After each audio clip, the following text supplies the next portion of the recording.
नमस्कार प्यारे साथियों। हिंदी साहित्य के अंतर्गत आज इस क्लास में आदिकाल बताने जा रहा हूँ। आगामी परीक्षाओं को ध्यान में रखते हुए Jharkhand TGT PGT, Bihar TRE 4, NET JRF, assistant professor, इन सभी परीक्षाओं के लिए आदिकाल बहुत ही महत्वपूर्ण क्लास होने वाली है। और इस क्लास को आज के बाद मैं गारंटी लेता हूँ कि कभी दोबारा पढ़ने को आपको ज़रूरत ही नहीं पड़ेगी। साथ ही साथ इसे ट्रिक के माध्यम से कॉन्सेप्ट को क्लियर करेंगे और टेलीग्राम पर आप अपना भविष्य तय कर सकते हैं। वहाँ पे टेस्ट सीरीज चलती है, तो आप ज्वाइन कर लीजिए। हिंदी साहित्य का प्रारंभ कब और कैसे हुआ? यह आदिकाल मतलब होता है सर्वप्रथम, शुरू का समय, उसी का नाम दिया गया आदिकाल। जैसे आदि मानव हुआ करते थे, उसी प्रकार इस साहित्य के झरोखे में आदिकाल नाम दिया गया है।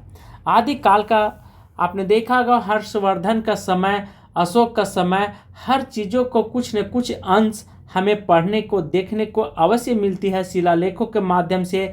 साहित्य तो बहुत पहले लिखी गई थी कुछ न कुछ, लेकिन हिंदी का मुख्य रूप से जिस प्रकार दूध का जो होता है मूल चीज़, मूल तत्व, वो दूध में ही मिलता है, दूसरे चीज़ों में नहीं मिल पाता। उसी प्रकार आदिकाल का जो मुख्य तत्व है वह हिंदी साहित्य का हम बात कर रहे हैं। ऐसे तो हमारे देश में बहुत सारे चीज़ों को लिखने का प्रारंभ हो चुकी थी, शिलालेखों में, चमड़ा पर और पेड़ों के छालों पर, पत्थरों में। तो इससे भी अनुभव हुआ था कि हमारा देश का प्राचीन स्तर कितना पुराना है, मोहनजोदाड़ो का, मिस्र का। तो इन्हीं चीज़ों से इतिहासकारों को पता चलती है। बात करते हैं साहित्य में। तो साहित्य का प्रारंभ, हिंदी कि किसी भी साहित्य का प्रारंभ अचानक नहीं होती है। इसके उत्पत्ति और विकास में युवकों की प्रभावित विचारधाराएं समाहित रहती है। क्यों? यहाँ पे ऐसा नहीं होता है बिजली के बल्ब के जैसा कि ऑन किए जल गया, ऑन किए तो बंद हो गया। साहित्य की उत्पत्ति होने में कई वर्षों का समय लगता है और बदलने में भी कई वर्षों का समय लग जाती है। हर कोई समय जो होता है समांतर चलती हुई और फिर परिवर्तन हो जाती है। और विचारधाराएं जैसे डॉक्टर राम कुमार वर्मा लिखे हैं, हिंदी भाषा का जन्म और विकास को समझने के लिए आर्यों की आदि भाषा वैदिक भाषा से लेकर आज तक की समस्त भाषा परंपरा को देखना होगा। संस्कृत से पाली और पाली से प्राकृतिक और प्राकृतिक से अपभ्रंश भाषा अवगत होते हुए हिंदी का विकास लगभग 1000 ईस्वी के आसपास हुआ है। ध्यान रखेंगे, देखिए कितने चीज़ों में परिवर्तन हुआ। पहले दूध से दही बना, फिर दही से छाछ बनता है और छाछ से फिर घी का निर्माण होता है, तब फिर वह सबसे मूल्यवान चीज़ होता है। उसी प्रकार यहाँ पे पाली से प्राकृतिक और फिर प्राकृतिक से फिर अपभ्रंश और अपभ्रंश से फिर हिंदी बोली में परिवर्तन होते चला गया। इसका समय सीमा 1000 ईस्वी मानते राम कुमार वर्मा। यह ध्यान रखेंगे, बहुत इंपॉर्टेंट है। ठीक उसी प्रकार हजारी प्रसाद द्विवेदी ने लिखा है कि 10 से 14वीं शताब्दी तक का काल हिंदी का आदिकाल कहा है। किनके द्वारा? तो ध्यान रखेंगे, यह कहावत है, नामांकन आदिकाल का हजारी प्रसाद द्विवेदी के अनुसार रखी गई है। इस बात को आपको भूलना नहीं है किसी भी सूरत में। भूलेंगे तो फिर आपको आगे चल करके कठिनाइयों का सामना करना पड़ेगा। भाषा की दृष्टि से अपभ्रंश ही बढ़ावा है। इसके अपभ्रंश के बढ़ावों को कुछ लोग उत्तरकालीन अपभ्रंश कहते हैं और कुछ लोग पुराने हिंदी कहते हैं। हिंदी साहित्य के आदिकाल की सामग्री से उत्तरी अपभ्रंश की सभी रचनाएं आ जाती है। इसी दृष्टि से सिद्धों की रचनाओं से हिंदी साहित्य का आरंभ माना जाता है। यह युक्ति संगत भी मानी गई है। डॉक्टर ये हजारी प्रसाद द्विवेदी का कहना है।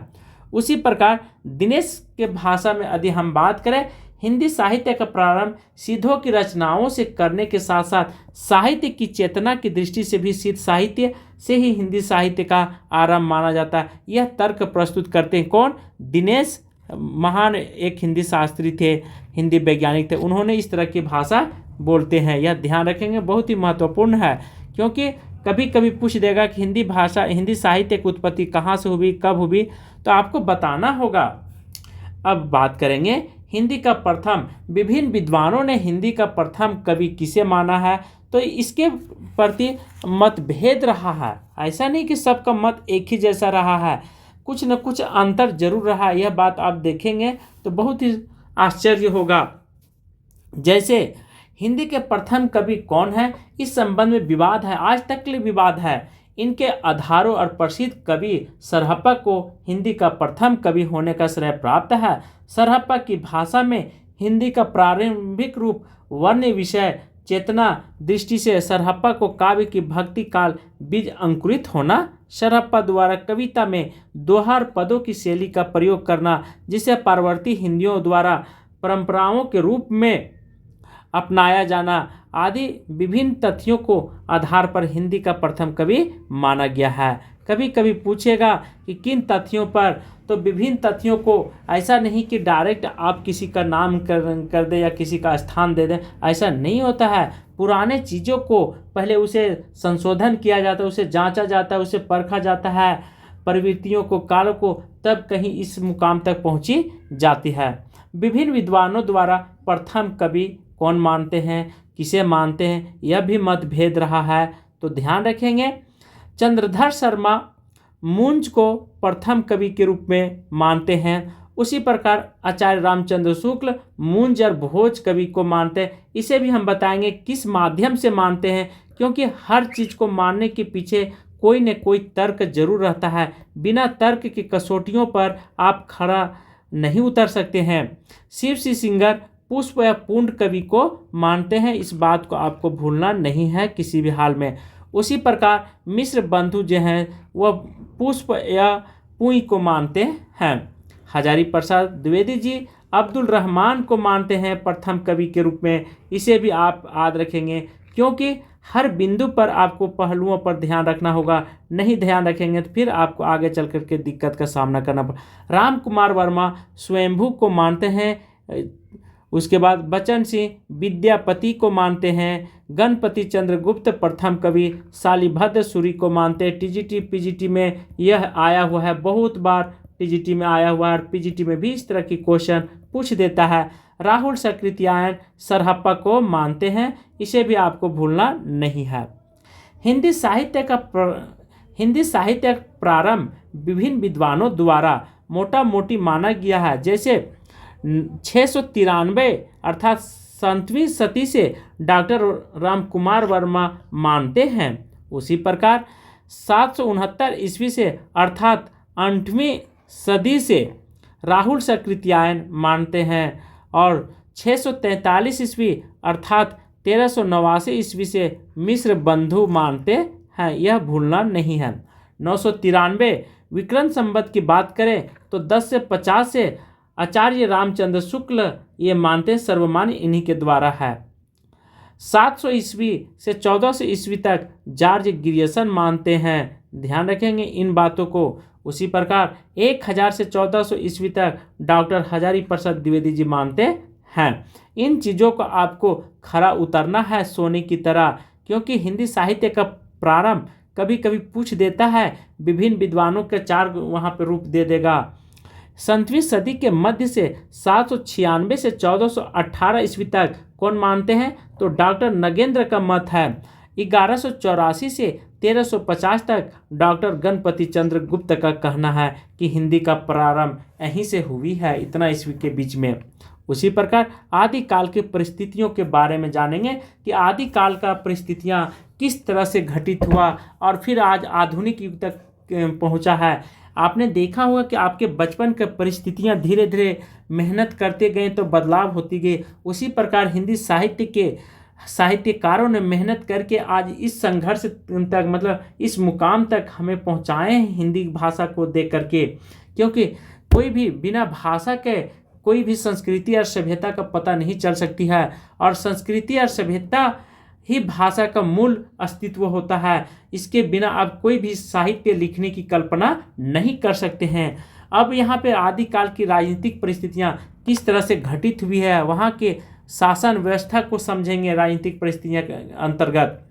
आदिकाल राजनीतिक संघर्ष, उथल पुथल और पारस्परिक गृह कलह का पराजय अवस्था का काल था। सम्राट हर्ष 606 से 647 ईस्वी की मृत्यु के उपरांत भारत में केंद्रीय सत्ता छीन हो गई थी और स्वतंत्र राजपूत राजधानियों का उदय हिंदू शासकों का पारस्परिक युद्ध और कलह गिरह मतलब आपस में जैसे होता नहीं, एक दूसरे के साथ जलन की भावना और गिरह कला विघटन इत्यादि का कारण बन गया था। ये ध्यान रखेंगे, मूल कारण यही था। क्योंकि यदि हम पढ़ाना चाहेंगे तो कम से कम 6-7 घंटा का 8 घंटा का क्लास होगी, फिर भी आदिकाल समाप्त नहीं होगी। तो इसके लिए यदि आप चाहेंगे तो मेरा PDF वगैरह मंगाना चाहेंगे तो आप मंगा सकते हैं, कोई दिक्कत नहीं है।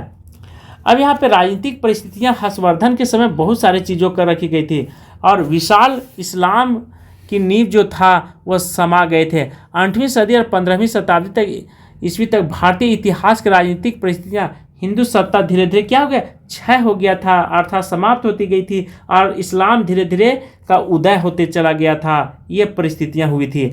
इसीलिए फिर मूर्तियों को खंडित किया गया, मंदिरों को तोड़ा गया और उसके बाद अवन शक्तियों के आक्रमण का प्रभाव मुख्यतः पश्चिम और मध्य प्रदेश में ही पड़ा था। ध्यान रखेंगे, कभी भी पूछेगा कि अवन शक्तियों का प्रभाव किस ओर पड़ा था राजनीतिक स्तर पर, तो मध्य प्रदेश और पश्चिम की ओर ध्यान रखेंगे। दो चीज़, आक्रांताओं के कारण मूर्तियां तोड़ी गई और हिंदी भाषा का विकास हो रहा था। अतः इसी काल में समस्त हिंदी साहित्य आक्रमण और युद्ध के प्रभावों का मन स्थिति का प्रतिफलन हुआ।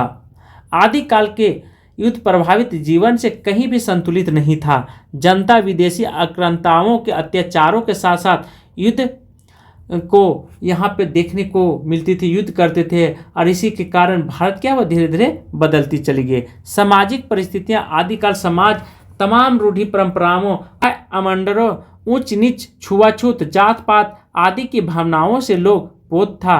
राजपूतों में विलासिता की भावना कूट कूट कर भरी हुई थी। स्त्रियों की दशा दयनीय थी। उच्च वर्ग के लोग सुखभोगी थे और निम्न वर्ग के लोग श्रमशील थे। आज भी ऐसा समाज में देखने को मिल रहा है, क्योंकि देख रहे हैं कि नेता लोग केवल सुख भोगने के लिए हैं और जनता के बारे में सोचते नहीं। जनता जस के तस है, श्रम कर रहा है, अपना किसी तरह पेट पाल रहा है। लेकिन वहीं पे नेता लोग को देखिए, बात करें, कारों में घूमते हैं, एरोप्लेन में घूमते हैं, जनता के बारे में, पब्लिक के बारे में जरा सा भी नहीं सोचते हैं।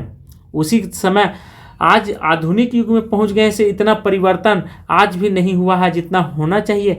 लेकिन उस समय जब हमारा समाज अशिक्षित था तो कैसा होगा उस समय का परिदृश्य, इसे हम बताने का प्रयास करें और आप समझने का भी कोशिश करेंगे। उस समय का वातावरण, कभी आध्यात्मिक जीवन की बातें करता था तो दूसरा मरते मरते तक जीवन का रस भोग लेना चाहता था। यह परंपरा सदियों से चली आ रही।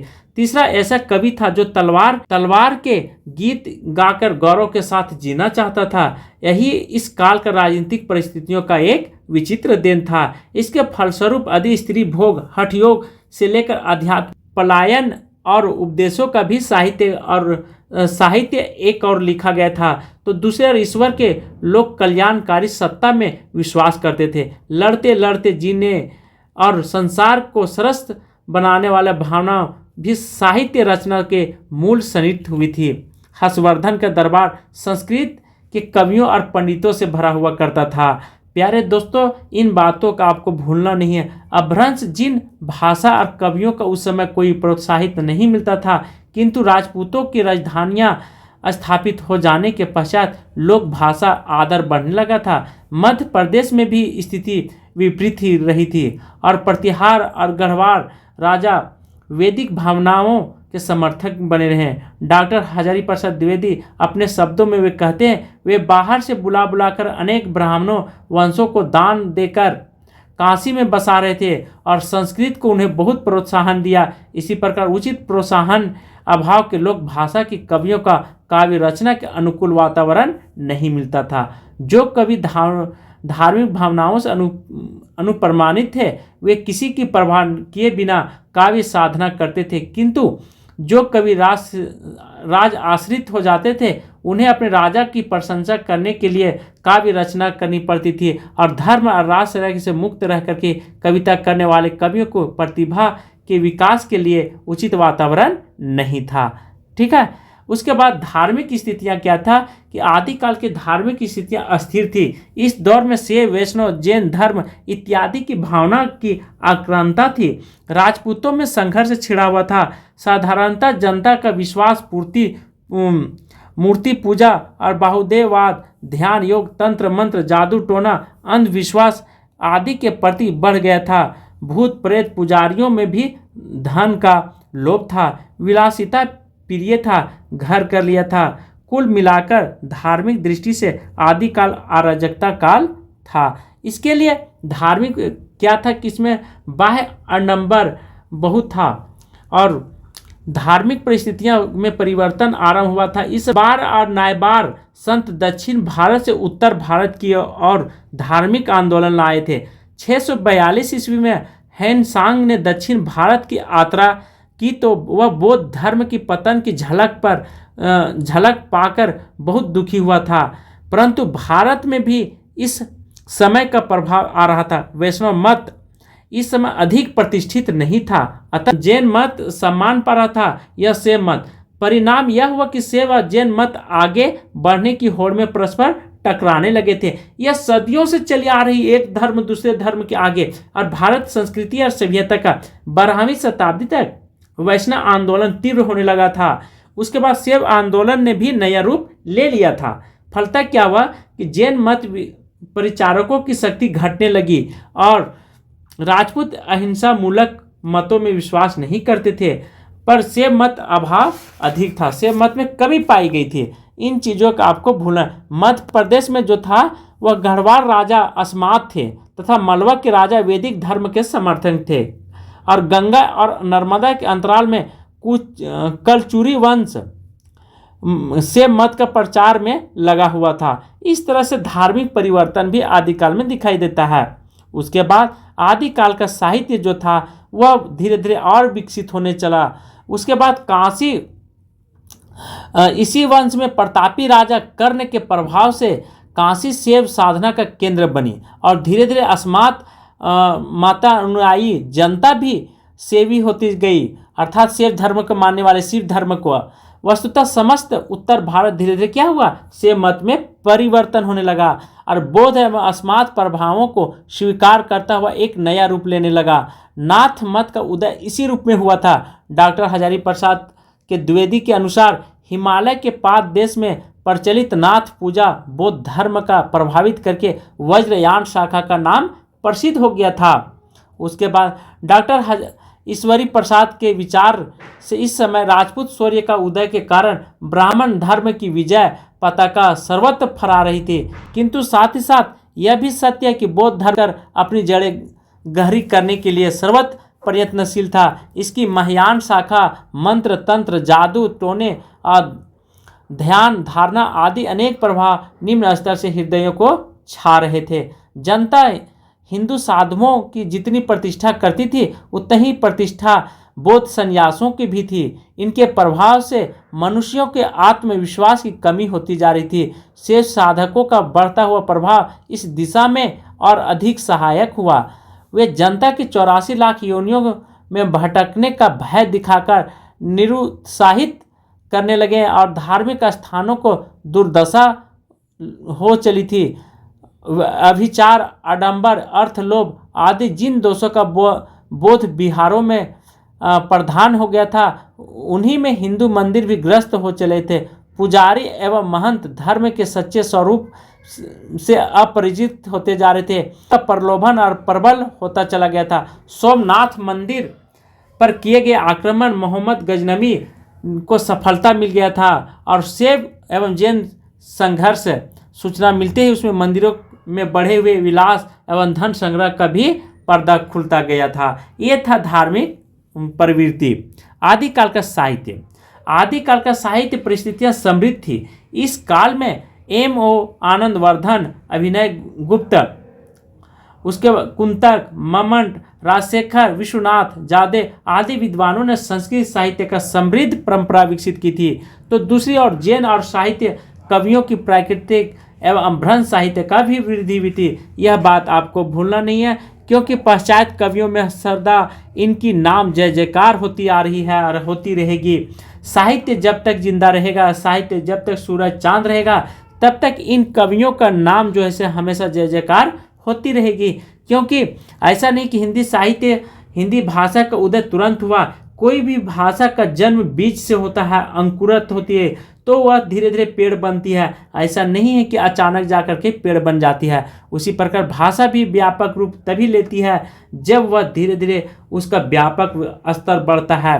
भारत में मुस्लिम राज स्थापित होने के उपरांत उनके राजश्रित कवियों और शायरी विनोदपरक एवं मनोरंजनात्मक साहित्य रचा गया था। वीर प्रशस्तित मूलक राजस्थान के राजाओं से संबंधित चारण अथवा भाट कवियों की रचना हिंदी साहित्य में अमूल्य योगदान रहा है। यह था यहाँ की। उसके बाद सांस्कृतिक परिस्थितियाँ क्या हुआ कि भारतीय संस्कृत उत्कर्ष के चरम सीमा पर आरूढ़ हो चुकी थी, मतलब रुक गई थी। जब उसने भक्ति काल को अपना दायित्व सौंपा, मुस्लिम संस्कृति के स्वर्ण शिखर स्थापित होने लगे थे। सोचिए, मुस्लिम मतलब यदि ये सब आपस में इन सभी रूढ़ियोंवादियों से लड़ते तो शायद भारत में मुस्लिम जो आक्रमण आए थे, मुस्लिम संस्कृति वह स्थापना नहीं हो पाती। लेकिन यहाँ के लोगों की संकीर्ण विचारों के कारण ऐसी दुर्दशा उत्पन्न हुई और मंदिरों का विघटन हुआ, तोड़ा गया, मूर्तियों को जमीन के अंदर दफना दिया गया, कितनों को हिंदू से मुस्लिम बनाया गया। यह उसी संस्कृति का कारण है। एकता में ही बल है। आज भी लोग जाति और धर्म के नाम से, खास करके जाति के नाम से टूटे हुए हैं। भारत में मुस्लिम संस्कृति के परिवेश के समय यहाँ पर विभिन्न जातियाँ, मतों और आचारों विचारों आदि के दीर्घ काल में चली आ रही थी। सामान्यतः यह व्यापक प्रक्रिया पूर्णता भी पहुँच रही थी और हर्षवर्धन के विशाल साम्राज्य ने हिंदू धर्म और संस्कृति की राष्ट्रव्यापी एकता का आधार दिया गया था। इस आधार पर छोटे छोटे भेदभाव अस्त होते गए तथा स्वाधीनता और देश शक्ति का प्रभाव दृढ़ होने लगा। संगीत, चित्र, मूर्ति स्थापना आदि कलाओं की जाति गौरव का भावना अभिव्यक्त हो रही थी। स्थापत्य के क्षेत्र में मंदिरों का निर्माण, धार्मिक सद्भाव का द्योतक और भुवनेश्वर, खजुराहो, पुरी, सोमनाथ, बिलोच और कांची, तिजोर आदि स्थानों पर अनेक भव्य मंदिर आदि काल का आरंभ के समय ही बनाए गए थे। आबू का जैन मंदिर, जो भारतीय स्थापत्य का बिजोड़ नमूना है, 11वीं शताब्दी के महत्वपूर्ण देन है। इस शताब्दी तक हर हिंदू के लिए उसका समस्त जीवन धार्मिक कर्तव्यों का प्रतिरूप था। उसका समस्त चरित्र धर्म भावना से प्रेरित था। संगीत, मूर्ति, चित्र आदि कलाओं में भी वह धार्मिकता की ओर अभिवेचना करता था। अरब इतिहासकार अल-बुरूनी भारतीय कलाओं में धार्मिक भावनाओं का ऐसी व्यापक अभिव्यक्ति देखकर चकित रह गया था। अल-बुरूनी जो था वह एक बहुत बड़ा साहित्यकार था। वह आया था राजा के साथ, ठीक है, भारत घूमने के लिए। यहाँ की संस्कृति और सभ्यता को उन्हें देखा, नज़दीक से परखा। उसके बाद उन्हें वह भी आश्चर्यचकित हो गया था। आज भी उड़ीसा जाएंगे तो देखेंगे कि बहुत सारे ऐसे ऐसे मूर्तियाँ हैं जो एक ही पहाड़ को काट करके बनाई गई है।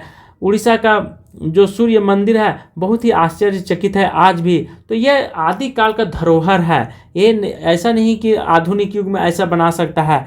तो ये था धार्मिक प्रवृत्ति। यदि धार्मिक प्रवृत्ति और जानना चाहते हैं तो विस्तार से हम दूसरे क्लास में बताएंगे, क्योंकि बताएंगे तो कम से कम 2-3 घंटा का क्लास हो जाएगी। उसी प्रकार फारस और अरब में 8वीं और 9वीं शताब्दी में तसुफ का प्रचार हो रहा था, किंतु आदिकाल के अंत तक ही भारत में उसका पूर्ण प्रभाव आ सका था। यहाँ पे जो बाहरी आक्रांताएं आए हुए थे, जो संघर्ष कर रहे थे भारत में, वह शाम का वह तत्व जो संघर्ष दो जातियों का उदारता पैदा करता है, भारतीय संस्कृति का पोषक तत्व न बन सका। स्पष्ट तो दो संस्कृति एक दूसरे के सामने मानसिक तनाव की स्थिति में खड़ी एक दूसरे के शक की दृष्टि से देखी जाती थी। आदिकाल में भारतीय संस्कृति का जो स्वरूप मिला वह परंपरा गौरव से विच्छिन्न था और मुस्लिम संस्कृति के गहरे प्रभाव से निर्मित है। तत्कालीन जनजीवन में हर स्वरूप इस पर संस्कृति का व्यापक छाप मिलता है। उत्सव, मेल, परिधान, आहार, विवाह, मनोरंजन आदि सब में मुस्लिम रंग मिल रहा है। संगीत, चित्र, वास्तु और मूर्ति कलाओं का ऐसा पर्दा मिलता है। भारतीय परंपरा धीरे धीरे क्या होती गई, क्षय होती गई। इस काल में संगीत के क्षेत्र में नए प्रयासों सन 1273 ईस्वी में रचित संगीतकार नामक ग्रंथ में है। यह आवश्यक इस्लामी संगीत के माध्यम से इस काल का कुछ नए वाद्य यंत्रों से भारतीय संगीत का परिचय हुआ है, जिसमें सारंगी, तबला, अलगोजा, मुख्य है। गायन, वादन और नृत्य पर भी स्पष्टता है। मुस्लिम प्रभाव की गहरी छाप मिलती है। तो ये था धार्मिक प्रवृत्ति। काल की विशेषता देखेंगे, जैसे भाव पक्ष और विषय पक्ष क्या है। वीरता की प्रवृत्ति, यहाँ पे कमी क्या पाएंगे। यह आदिकाल साहित्य में सर्वमुख प्रवृत्ति थी। पृथ्वीराज रासो में चंद्रवर दाई ने पृथ्वीराज की जिस वीरता और शौर्य पराक्रम इत्यादि का वर्णन किया है वह अद्भुत है। परमाल रासो अल्लाह और उदल का वीरता का कारण उत्कृष्ट रचना मिला है। परमाल रासो में अल्लाह और उदल दो भाई हुआ करते थे जो कि मुगलों के साथ, अपने दुश्मनों के साथ लड़ाई करते करते शहीद हो गए थे मातृभूमि के लिए बचाने की कोशिश। आज भी राजस्थान जाएंगे तो अल्लाह और उदल का वहाँ पे मूर्ति मिली हुई है, बनाई गई है, और आज भी बहुत ही सम्मानजनक से गौरव के साथ इनके गीतों को गाया जाता है। तो ये था यहाँ की उपलब्धि आदिकाल का।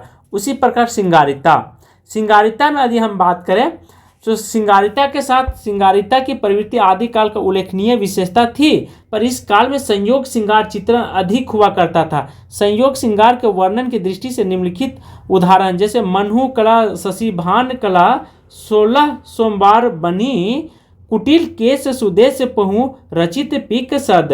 तो इस तरह की वहाँ पे सिंगारिता भी कमी पाई गई, मतलब सिंगारिता भरी हुई थी आदिकाल में। लेकिन फिर भी मेरा समाज जो था बाहरी आक्रांताओं के कारण बच नहीं पाया। इसका मुख्य कारण यह हुआ मेरे प्यारे साथियों कि यहाँ पे जाति धर्म में लिप्त रहे और हमारे रूढ़िवादी परंपरा से ये सब निकल नहीं पाए और अपने राष्ट्रीय हित के बारे में कभी नहीं सोचे। यहाँ के राजा, यहाँ के कवियों ने शायद देखिए किसी भी, अभी तो इस जमाने में आधुनिक युग में शिक्षक हो गए हैं राष्ट्र निर्माण के लिए, लेकिन आदिकाल में कवि ही राष्ट्र निर्माण का मुख्य आधार हुआ करते थे और वे ही राजा को एक नई दिशा देते थे। तो इस तरह से बहुत सारे चीज़ों को यहाँ पे कमी पाई गई थी आदिकाल में। आदिकाल के उपलब्ध सामग्री भी हम आगे बताएंगे क्या क्या सामग्री पाई गई थी। उसके बाद अपभ्रंश का फिर यहाँ पे चलता आया था। थर्ड है युद्धों का संजीव वर्णन किया गया। आदिकाल के कवि स्वयं युद्ध से हिस्सा लेते थे, फलतः इनके द्वारा युद्धों का संजीव आजीवन चित्रण किया गया। ये विशेषता है आदिकाल का। जैसे उठी राज पृथ्वीराज, बाग मनो लग वीर नट, कठत तेग मन वेग लखत, मनो बीजू भट्ट घट।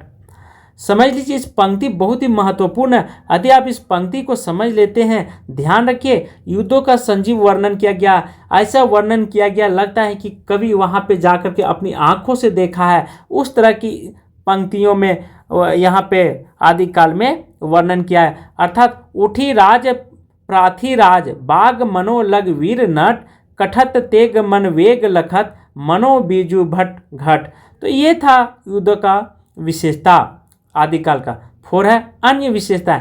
आश्रयदाताओं की प्रशंसता और राष्ट्रीयता का अभाव, रासो काव्य परंपरा आलंबन रूप में से प्राकृतिक चित्रण इत्यादि आदिकालीन साहित्य की अन्य विशेषता थी।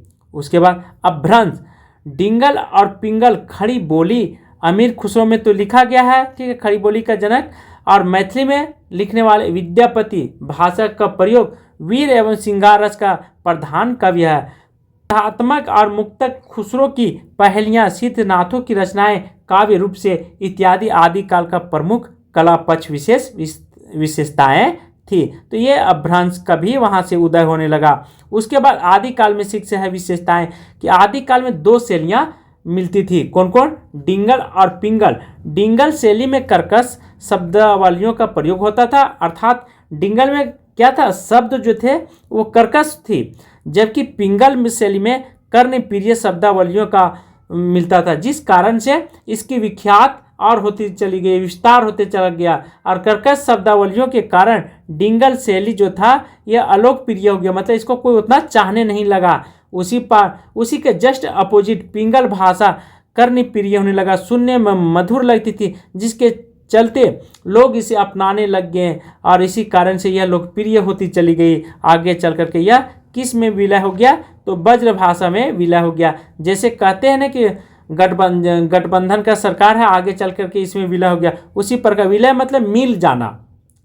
हिंदी साहित्य का अब यहाँ पे काल विभाजन को देखेंगे, बहुत ही महत्वपूर्ण है, क्वेश्चन आते हैं। और नामांकन, ये सब टॉपिक आपको भूलना नहीं है।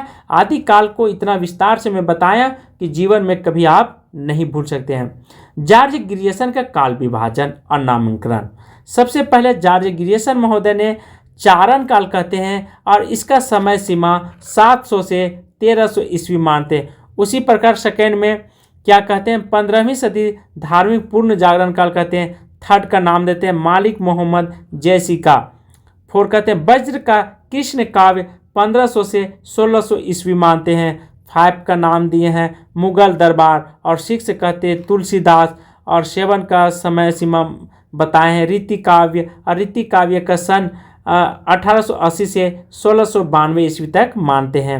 8 है 18वीं शताब्दी सन 1700 से 1800 ईस्वी तक मानते हैं। और 9 है कंपनी के शासन में हिंदुस्तान सन 1800 से 1857 ईस्वी। कंपनी के शासन मतलब विक्टोरिया शासन आई थी, अंग्रेज जब यहाँ पे आए थे उस समय से 1857 मानते हैं। ठीक है, तो यह बात आपको भूलना नहीं। और कंपनी के शासन में हिंदुस्तान 1800 से 1857, यहाँ दोबारा टैपिंग हो गया।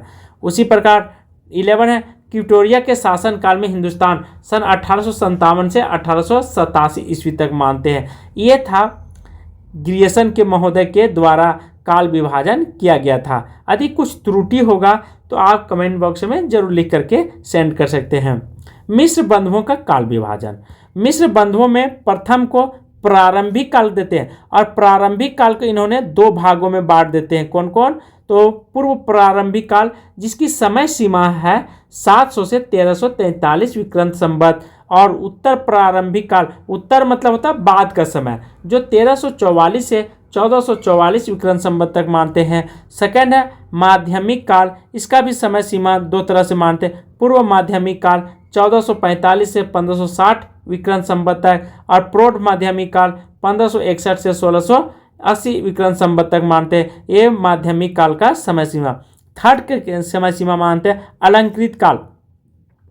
इसकी समय सीमा पूर्व अलंकृत काल का 1681 से 1790 विक्रम संवत तक और उत्तर अलंकृत काल 1791 से 1889 विक्रम संवत तक मानते हैं। 4 को इन्होंने क्या कहा है? परिवर्तन काल। इसका समय सीमा 1890 से 1925 विक्रम संवत तक अब तक माने। 5 है वर्तमान काल। वर्तमान काल को संवत 1926 से अब तक माने हैं। आचार्य रामचंद्र शुक्ल का काल विभाजन देखेंगे।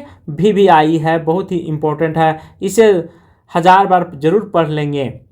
जैसे इन्होंने क्या कहा है, आचार्य रामचंद्र शुक्ल ने वीर गाथा काल का समय सीमा इन्होंने दोहरा नामांकन किए हैं। कभी भी पूछेगा कि दोहरा नामांकन करने वाले कौन है, तो आचार्य रामचंद्र शुक्ल। तो इन्होंने आदि काल को वीर गाथा काल कहते हैं और इसका समय सीमा 10 से 50 से 1375 विक्रम संवत में है। यदि आपको ईस्वी में पूछेगा तो आप इसमें 57 को माइनस कर देंगे। उसी प्रकार भक्ति काल को इन्होंने क्या कहा है, तो पूर्व मध्य काल कह करके संबोधित किए हैं, ध्यान रखेंगे। 1375 से 1700 विक्रम संवत तक मानते हैं। और रीति काल को इन्होंने क्या कहा है, उत्तर मध्य काल कह करके संबोधित किए हैं, 1700 से 1900 विक्रम संवत तक। 4 है गद्य काल। गद्य काल को आधुनिक काल कहते हैं, 1900 से 1984 विक्रम संवत तक माने हैं। इतनी चीज़ों को आपको यहाँ से मुख्य बिंदु को ध्यान रखना है, हो सके तो आप 2-3 बार सुन लेंगे। उसी प्रकार राम कुमार वर्मा जी काल विभाजन का इनके द्वारा भी किया गया है। इन्होंने प्रारंभिक काल को 2 भागों में बांटे हैं। एक को संधि काल कहते हैं और संधि काल का समय सीमा 750 से 1000 विक्रम संवत तक है। उसके बाद चारण काल कहते हैं, चारण काल का समय सीमा 1000 ईस्वी से 1375 विक्रम संवत। उसके बाद भक्ति काल कहते हैं 1375 से 1700 विक्रम संवत तक। और थर्ड को क्या कहते हैं, रीति काल। रीति काल का समय सीमा 1700 से 1900 विक्रम संवत तक मानते हैं। आपको इन बिंदुओं को कंठस्थ कर लेनी है प्यारे साथियों, क्योंकि बार बार यहाँ से क्वेश्चन आते ही हैं। आधुनिक काल का समय सीमा 1900 विक्रम संवत से अब तक माने हैं। हजारी प्रसाद द्विवेदी का काल विभाजन बहुत ही महत्वपूर्ण है। प्रथम को आदिकाल कहते हैं, इन्होंने दोहरा नामांकन नहीं किया। 1000 से 1400 ईस्वी तक मानते हैं और भक्ति काल 1400 से 1700 ईस्वी तक मानते हैं। ये ईस्वी सन में माने हैं, ठीक है, विक्रम संवत में नहीं। रीति काल का 1700 से 1800 ईस्वी तक मानते हैं और आधुनिक काल 1801 से। यदि आप 57 घटाएंगे तो लगभग सभी कवि ने उसी समय माने। तो देखिए 2-4 साल हो सकता है आगे पीछे। यदि सेम मानते तो थोड़ा सा देखिए दिमाग लगा करके आप। यदि सबका समय सीमा एक रहता तो एक ही कवि का सर्वमान रहता, तो थोड़ा थोड़ा अंतर बताएं, तभी तो इतिहास के पन्नों में आचार्य रामचंद्र शुक्ल का, हजारी प्रसाद द्विवेदी का, ग्रियर्सन का नाम उल्लेख किया गया है। यदि एक ही मत रहता, एक ही विचार रहता, तो शायद इन लोगों को कौन जानता भविष्य में। तो साहित्य के पन्नों में नाम दर्ज करना है तो कुछ अलग करना होगा आपको। उसी प्रकार डॉक्टर गणपति चंद्र गुप्त कहते हैं कि काल विभाजन एवं नामकरण, जो प्रारंभिक काल इनका कहना है 1184 से 1350 ईस्वी तक मानते हैं और इन्होंने पूर्व मध्य काल कहते हैं जिसका समय सीमा 1350 से 1600 ईस्वी तक माने हैं। थर्ड को उत्तर मध्य काल कहते हैं जिसकी समय सीमा 1600 से 1857 ईस्वी तक। फोर आधुनिक काल 1857 से अब तक मानते हैं। डॉक्टर नगेंद्र का संपादित ग्रंथ हिंदी साहित्य के इतिहास का काल विभाजन एवं नामकरण को समझेंगे मोटा मोटी तौर पर। किसका? डॉक्टर नगेंद्र का, ठीक है। इन्होंने कहा है कि आदिकाल का समय सीमा 7वीं सदी के मध्य से 14वीं सदी तक मध्य तक चला और भक्ति काल का मोटे मोटे तौर पर 14वीं सदी से 7वीं सदी तक चला है यहाँ, और उसके बाद 17वीं सदी हो जाएगा। रीति काल का 17वीं सदी से 19वीं सदी तक चला, ये डॉक्टर नगेंद्र का कथन है। फोर है आधुनिक काल कहते हैं। आधुनिक काल का समय सीमा 19वीं सदी के मध्य तक से अब तक चला है, अर्थात बीच से। उसके बाद पूर्ण जागरण काल कहते हैं। पूर्ण जागरण काल का दूसरा नाम भारत तेंदु युग रखा गया है, यह डॉक्टर नगेंद्र के द्वारा। इसका समय सीमा 1857 से 1900 ईस्वी मानते हैं, पर जागरण सुधार काल इसका दूसरा नाम है द्विवेदी युग भी रखा गया है। पुनः जागरण काल कहा जाता है तो 1900 से 1918 ईस्वी। उसके बाद छायावाद युग आता है, यह डॉक्टर नगेंद्र के द्वारा रखी गई है 1918 से 1938 ईस्वी। और छाया उत्तरोत्तर काल जिसे प्रगति प्रयोग काल के नाम से भी जाना जाता है 1938 से 1953 तक। नव लेखन काल 1953 से अब तक माना गया है, यह डॉक्टर नगेंद्र का मत है। यह बात आपको भूलना नहीं है, भूलेंगे तो फिर आपको आगे चल करके दिक्कत का सामना करनी पड़ेगी। उसी प्रकार डॉक्टर वचन सिंह क्या कहते हैं, काल विभाजन ये भी करते हैं, अभ्रंश काल कहते हैं। उसके बाद सेकंड में भक्ति काल 1650 से 1857 ईस्वी मानते हैं। थर्ड को रीति काल कहते हैं 1650 से 1857 ईस्वी। और आधुनिक काल क्या मानते हैं, 1857 से अब तक मानते हैं। आधुनिक काल का सर्वमान सभी विद्वानों के द्वारा एक मान जो है कि सबको मानना पड़ेगा। जैसे आपने देखा होगा कि भारत में अनेक क्षेत्रों में तौलने का जो परंपरा है, केजी है, कहीं पाउआ है, कहीं ग्राम है, तो कभी क्या था, ये प्राचीन काल में अनेक प्रकार के नाप तोल थे। तो आधुनिक युग में पूरे विश्व की सुविधाओं के लिए, सभी लोगों की सुविधाओं के लिए पूरे विश्व में एक वैज्ञानिकों ने एक मत प्राप्त किए कि एक मत रहेगा तो हमें कोई भी चीज़ लाने में, ले जाने में, बनाने में आसानी होगी। उसी प्रकार हिंदी साहित्य को अध्ययन करने में सभी विद्वानों ने यह मत रखे कि हमें एक सर्वमान्य समय मानना होगा, ताकि इसके माध्यम से हम नई नई चीज़ों को, नए नए साहित्य को लिख पाएंगे, बता पाएंगे आने वाले पीढ़ियों को।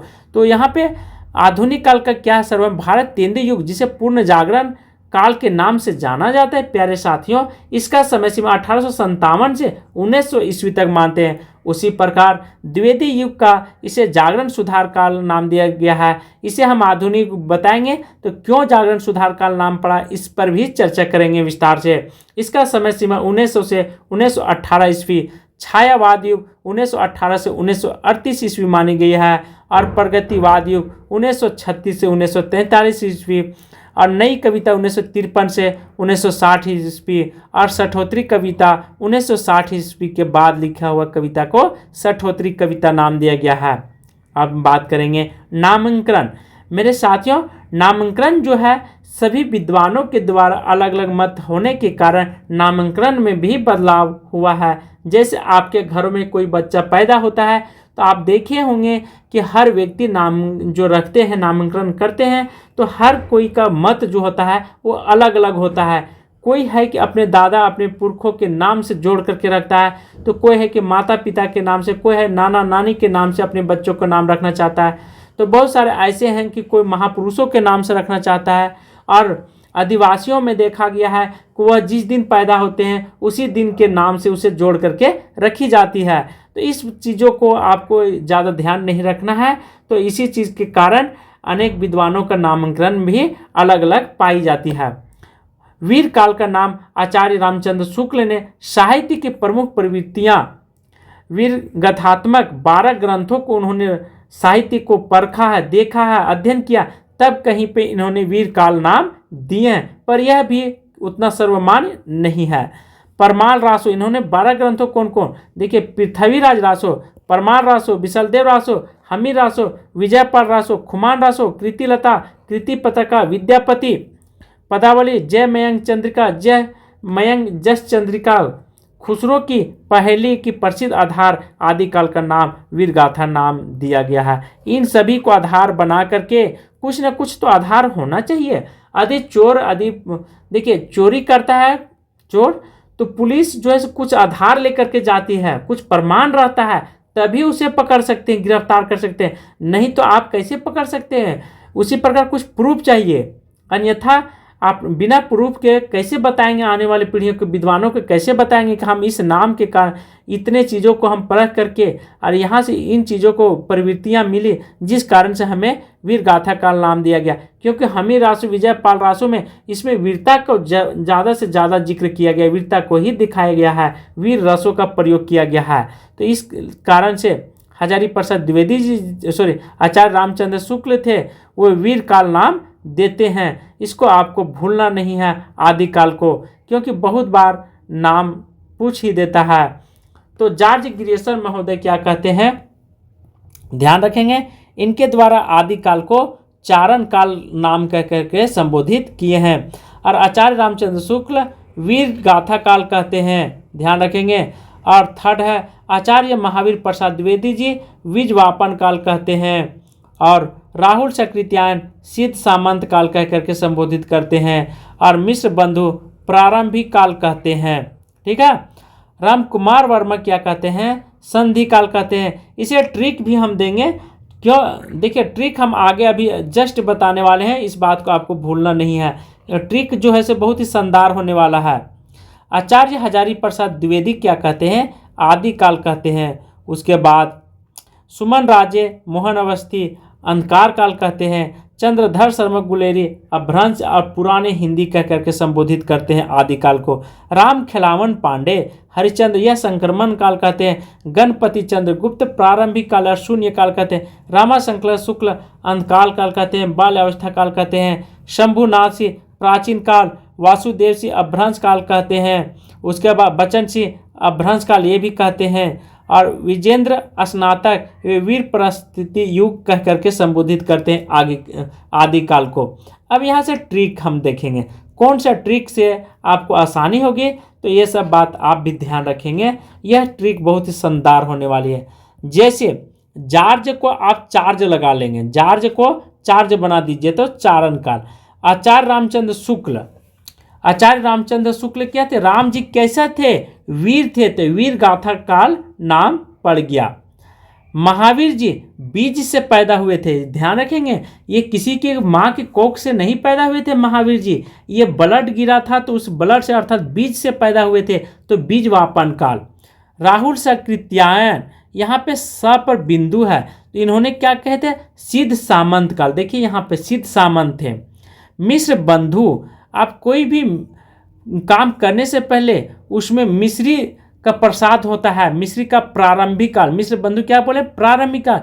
राम कुमार वर्मा, तो राजा के साथ क्या करना चाहिए, संधि करना चाहिए, तो राजकुमार वर्मा क्या कहते हैं, संधि काल या चारण काल कहते हैं। उसी प्रकार आचार्य प्रसाद द्विवेदी जी कहते हैं, हजारी प्रसाद द्विवेदी जी आदिकाल कहते हैं। आचार्य हजारी प्रसाद, ध्यान रखेंगे, द्विवेदी जी का कहना है आदिकाल, तो बहुत ही इंपॉर्टेंट है, आप इसे हर हाल में। उसके बाद सुमन राजा और मोहन अवस्थी क्या कहते हैं, आधार काल कहते हैं। बिना सुमन और बिना मोहन के कोई भी बगीचा नहीं खिल सकता है, उसका आधार होना चाहिए। चंद्रधर शर्मा गुलेरी क्या कहते हैं? अभ्रंश काल कहते हैं और पुराने हिंदी कहते हैं। चंद्रमा क्या है? हमेशा क्या होता है? अभ्रंश होते हैं, अंधकार होते रहता है, पुराना होते रहता है। तो चंद्रधर शर्मा गुलेरी। राम खेलावन पांडे और हरिश्चंद्र ये संक्रमण काल कहते हैं। राम खेलावन क्या कहता है? राम खेलावन ये हमेशा खेलते रहता है, तो खेलते रहता है अर्थात संक्रमण फैलते रहता है एक दूसरे जगह।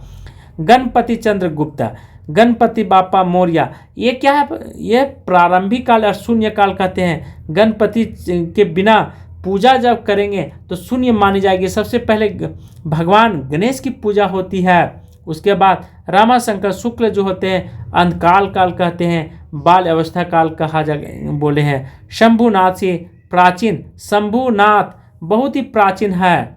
शिव जी, शंभु किसको बोला गया? शिव को।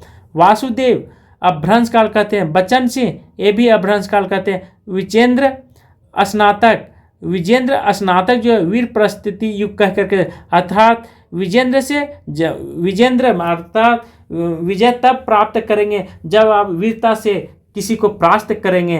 तो यहाँ पे आप ध्यान रखेंगे। अब बात करेंगे भक्ति काल का नामांकन। भक्ति काल का नामांकन जो है यहाँ पे ध्यान रखेंगे। माध्यमिक काल कहा गया, माध्यमिक काल कहा है मिश्र बंधुओं ने। भक्ति काल जिसे हम लोग जानते हैं यह आचार्य रामचंद्र शुक्ल, राम कुमार वर्मा और हजारी प्रसाद द्विवेदी का मत है। नामांकन दिया। पूर्व मध्य काल यह डॉक्टर गणपति चंद्र गुप्त कहते हैं, यह भी हमने आपको बताया था। उसी प्रकार रीतिकाल का नामांकन देखेंगे। रीतिकाल का नामांकन अलंकृत काल कौन कहते हैं? मिश्र बंधु कहते हैं। और रीतिकाल कौन कहे? आचार्य रामचंद्र शुक्ल और राम कुमार वर्मा कहते हैं। श्रृंगार काल विश्वनाथ त्रिपाठी कहते हैं और कलाकार भगीरथ मिश्र कह करके संबोधित किए हैं। साहित्य के द्वारा विभिन्न नाम के पश्चात सर्वमान्य नाम क्या रहा है? आदि काल का समय सीमा 1000 ईस्वी से 1350 ईस्वी मानी गई और भक्ति काल का 1350 से 1650 ईस्वी में। ठीक है, इसमें आप देखिए 57 जोड़ दीजिएगा तो 1300 हो जाता है, 1350 है तो 1350 में आप 57 क्या कीजिए? जोड़ दीजिए तो हो जाएगा, यहाँ 7 हो जाएगा और ठीक है तो 1407, अर्थात कुछ न कुछ यहाँ पे थोड़ा मोड़ा अंतर होगा, लेकिन ये क्या है ये ध्यान रखेंगे साहित्यकारों द्वारा सर्वमान्य माना गया। ईस्वी सन में रीति काव्य 1650 से 1850 तक, तो 1650 से 1850 ईस्वी तक माना गया है। तो 1650 में यदि आप 57 जोड़ेंगे तो देख लीजिए 7 0 और यहाँ पे 6 अर्थात 1700 तक माना जाता है। तो ये कभी कभी क्या होता है, ठीक है, ये यहाँ पे 57 की जगह पर 50 को लेकर के चलते हैं। आधुनिक काल 1850 से अब तक माना गया। कभी पूछ देगा कि सर्वमान्य क्या है आदिकाल का, तो 1000 ईस्वी से 1350 ईस्वी लगाएंगे और भक्ति काल 1350 से 1650 ईस्वी ईस्वी सन में। ठीक है, तो इन चीज़ों का आपको भूलना नहीं है। उसके बाद यहाँ से बहुत सारे चीज़ों को आपको ध्यान रखते हुए आज के क्लास मैं यहीं पे समाप्त कर रहा हूँ। यदि अच्छा लगेगा तो एक लाइक एक सब्सक्राइब करना ना आप भूलिएगा और अपने दोस्तों तक शेयर भी कर दीजिएगा। आज की क्लास में यहीं पे समाप्त कर रहा हूँ। थैंक यू, धन्यवाद।